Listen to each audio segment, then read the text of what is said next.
오늘 우리에게 주신 하나님의 말씀은 마가복음 3장 20절에서 30절입니다. 집에 들어가시니 무리가 다시 모임으로 식사할 겨를도 없는지라. 예수의 친족들이 듣고 그를 붙들러 나오니 이는 그가 미쳤다 하밀러라. 예루살렘에서 내려온 서기관들은 그가 바알세불이 집혔다 하며 또 귀신의 왕을 힘입어 귀신을 쫓아낸다 하니 예수께서 그들을 불러다가 비유로 말씀하시되 사탄이 어찌 사탄을 쫓아낼 수 있느냐. 또 만일 나라가 스스로 분쟁하면 그 나라가 설 수 없고 만일 집이 스스로 분쟁하면 그 집이 설 수 없고 만일 사탄이 자기를 거슬러 일어나 분쟁하면 설 수 없고 망하느니라. 사람이 먼저 강한 자를 결박하지 않고는 그 강한 자의 집에 들어가 세간을 강탈하지 못하리니 결박한 후에야 그 집을 강탈하리라. 내가 진실로 너희에게 이르노니 사람의 모든 죄와 모든 모독하는 일은 사하심을 얻되 누구든지 성령을 모독하는 자는 영원히 사하심을 얻지 못하고 영원한 죄가 되느니라 하시니 이는 그들이 말하기를 더러운 귀신이 들렸다 함이러라. 아멘. 하야시 기린이 지은 그 소문 들었어라는 그림책이 있습니다. 욕심 많은 금색 사자가 있었는데 자기보다 더 많은 인정을 받고 인기가 있는 은색 사자를 모함하기 시작하는 겁니다. 은색 사자가 스쳐 지나갈 때 어깨를 살짝 부딪혔는데 그가 갑자기 자신을 때렸다라고 이야기하고 또 그가 곰이랑 싸우고 또 다른 동물과 시비를 거는 난폭한 성격을 가지고 있다고 이야기합니다. 은색 사자는 배고픈 친구들의 음식을 빼앗아 먹는 욕심이 많은 동물이다라는 등의 다양한 소문을 퍼뜨립니다. 이 동물들이 그 소문이 의심스럽다라고 생각은 했지만 그런 끊임없는 소문이 이렇게 들려오면서 꼬리에 꼬리를 물면서 퍼져나갔고 또 퍼져나가면서 점점 부풀려져서 다른 동물들에게 이제 전달되었습니다. 그러다 보니까 이후 동물들은 그를 그런 동물이라 생각을 하게 되었고 이후에 동물의 지도자를 뽑는 과정에서 금색 사자가 왕으로 뽑히게 되었습니다. 왕이 된 금색 사자는 굶주리는 동물들에게 눈길을 주지 않고 사치만 부리고 욕심을 채웁니다. 그렇게 금색 사자는 제멋대로 나라를 다스렸고 결국 이들 나라 동물 백성들은 망연자실해서 희망을 잃어버렸다라는 그런 내용이 담겨 있습니다. 이 책의 이야기가 바로 예수님의 이야기지 않나라는 생각을 해봅니다. 물론 책에서는 황금 사자가 그 땅을 다스리는 새드 엔딩으로 또 교훈을 주면서 끝났지만 예수님은 그 영향력이 사단에게 빼앗겨서 결국 사단이 이 땅을 다스리는 것처럼 보였지만 결국은 3일 만에 부활하셔서 완전한 승리를 이루셨다는 최종 결말만 조금 다를 뿐입니다. 하지만 많은 사람들이 사단의 소문에 속아서 주님을 왕으로 인정하지 않고 사단을 왕으로 섬기면서 마음이 빼앗겨서 결국 주님을 배척하는 그런 어리석은 모습을 보여줍니다. 오늘 본문의 말씀을 보면 예수님의 사역이 진행됨에 따라서 사람들도 두 가지의 모습으로 갈라지는 모습을 보게 됩니다. 어제 우리가 본문을 봤지만 예수님에 대한 좋은 소문이 퍼져서 이방 나라에서부터 예수님을 만나기 위해 찾아온 사람들이 있었습니다. 하지만 한편으로는 예수님을 오해하고 모함하는 그런 소문도 함께 퍼졌습니다. 그 소문의 근원지를 찾아보니까 바로 오늘 본문에서는 서기관들이었습니다. 어떤 소문을 퍼뜨렸는지 22절에 보니까 예루살렘에서 내려온 서기관들은 그가 바알세불에 집혔다 하며 또 귀신의 왕을 힘입어 귀신을 쫓아낸다라는 그런 소문을 내기 시작한 것입니다. 마가는 서기관들의 비난을 두 가지로 소개하고 있습니다. 하나는 예수님이 바알세불에게 사로잡혔다라는 것이고 또 하나는 귀신의 왕에 들려가지고 귀신의 힘을 빌려 귀신을 쫓아낸다고 주장했다라고 마가는 기록합니다. 여기서 집혔다라는 것은 가지고 있다, 사로잡혔다라는 의미입니다. 그러니까 서기관들이 예수께서 악령에 씌우셔서 또한 귀신의 왕들인 바알세불에 붙잡히고 사로잡히셔서 그렇게 사탄에게 조종당해서 그 능력을 가지고 귀신을 쫓아내고 있다라고 주장하고 있는 겁니다.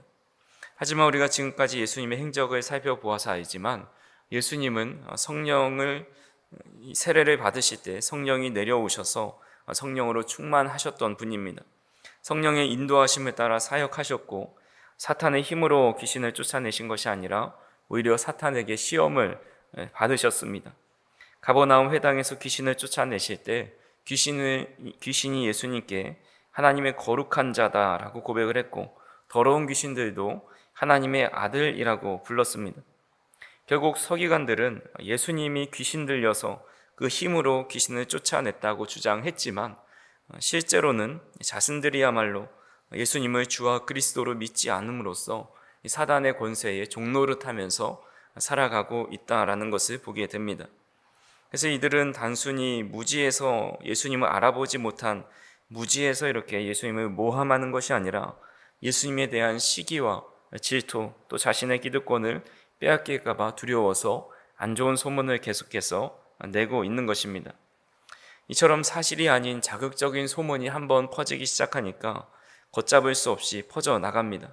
그래서 예수님의 친족들조차 그가 미쳤다라는 소리를 듣고 예수님을 붙잡으러 예수님께 찾아온 겁니다. 이런 소문은 오늘날 우리에게도 여전히 들려옵니다. 예수님을 향한 노골적인 이 비난은 아닐지라도 우리 스스로 사단은 마음속에 생각하게 하기를 예수님 믿어도 소용없고 또 기도해도 응답이 없고 이 문제만큼은 하나님이 어쩔 수 없다라는 등의 사단이 주는 마음들이 우리 마음 가운데 계속해서 들려지고 있다라는 겁니다. 우리는 이럴 때 사단이 주는 마음과 소문이 아니라 진리의 말씀에 성령께서 주시는 진리의 말씀에 귀를 기울여야 합니다.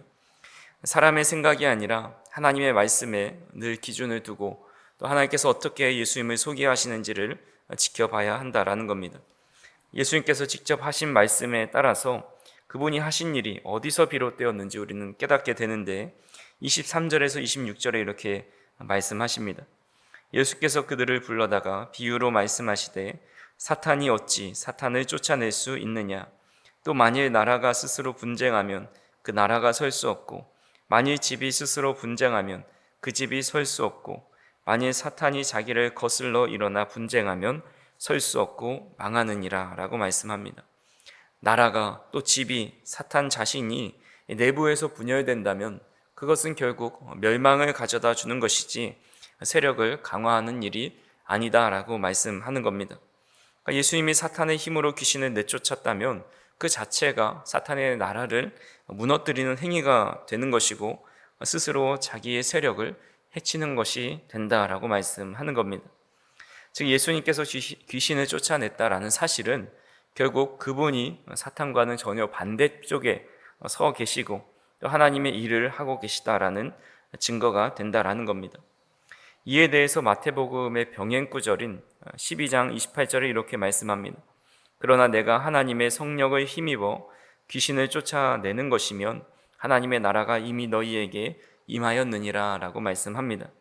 그러니까 예수님께서 귀신을 쫓아내신 것은 바알세불의 힘이 아니라 성령을 힘입어서 그것을 행한 것이고 성령을 통해서 내가 이 일을 했다면 하나님의 나라가 너희에게 분명히 임한 증거다라고 말씀합니다.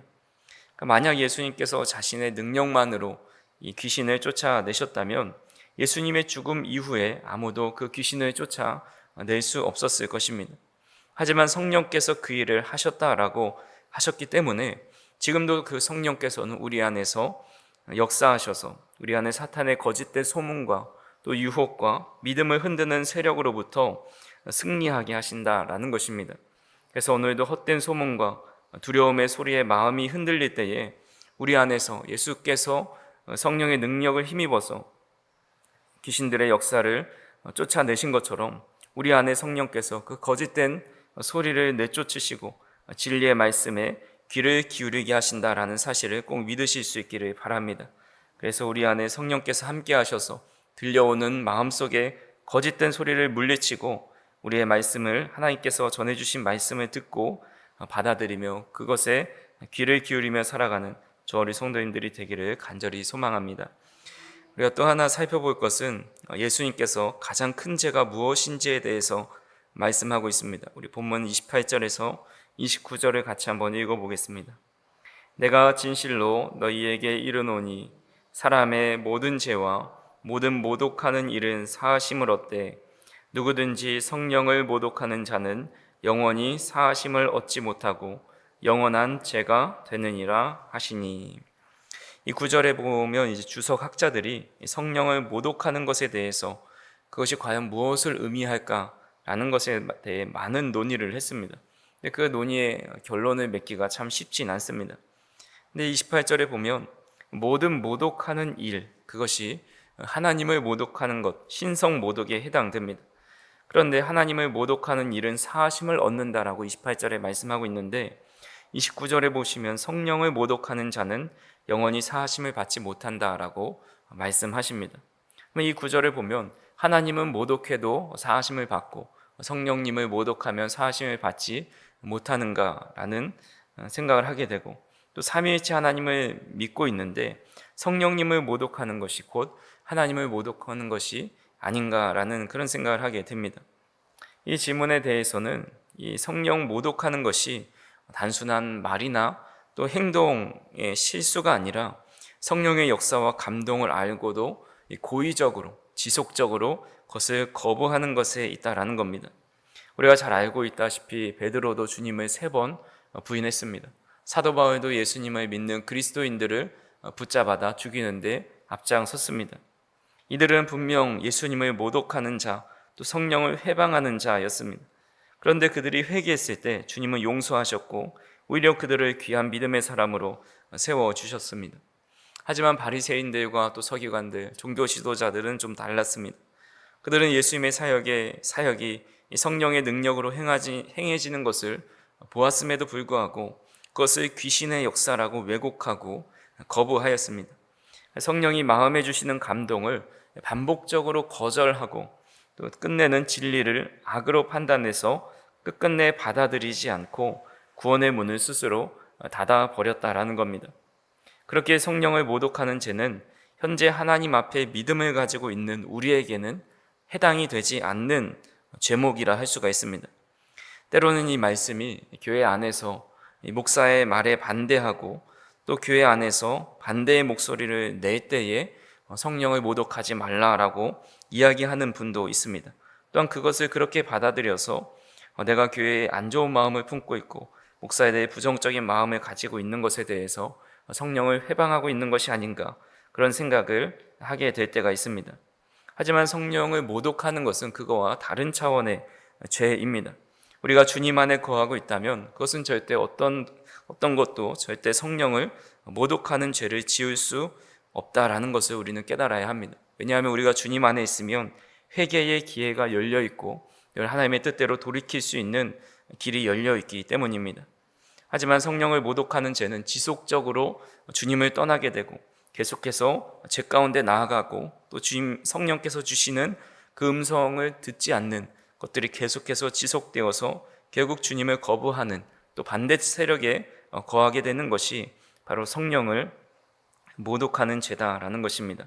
그래서 오늘도 저 우리 성도님들은 거짓된 소리를 따르지 않고 주님 안에 거하면서 성령과 함께 걸어가는 복된 하루, 성령께서 하시는 일을 우리가 주님 그 성령에 힘입어서 행할 수 있는 그런 복된 하루가 되시기를 간절히 소망합니다.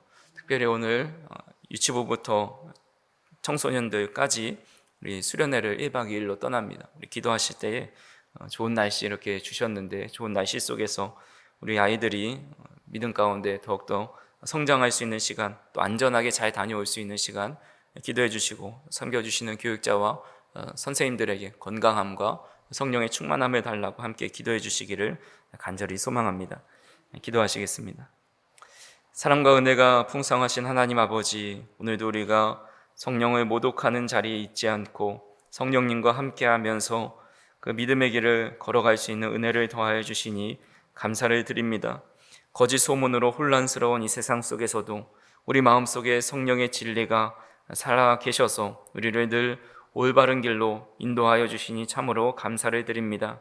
오늘도 우리가 성령의 말씀을 듣고 주님의 말씀의 권위로 거짓된 소문을 분별할 수 있도록 인도하여 주시고 의심과 두려움을 눌러 잠재우시며 믿음으로 굳건히 설 수 있도록 인도하여 주시옵소서. 오늘도 우리가 주님의 말씀 앞에서 온전한 삶을 살아갈 수 있도록 인도하여 주시고 성령께서 원하시는 삶을 우리가 살아낼 수 있도록 인도하여 주시옵소서. 무엇보다 오늘부터 1박 2일로 우리 유치부, 아동부, 또 중고등부 함께 연합해서 먼 곳으로 떠나 함께 귀한 수련의 시간을 가지려 합니다.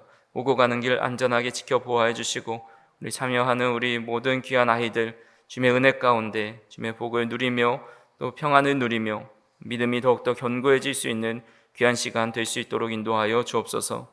무엇보다 나는 하나님을 예배해요 라는 주제로 우리가 이 수련회를 갖고 있사오니 예배자로 굳게 설 수 있는 귀한 아이들 될 수 있도록 인도하여 주시고 섬기시는 교육자와 선생님들에게 성령의 충만함과 또 기쁨과 감사함으로 이것을 잘 감당할 수 있도록 성령의 능력으로 함께하여 주시고 무엇보다 건강함으로 함께하여 주시옵소서.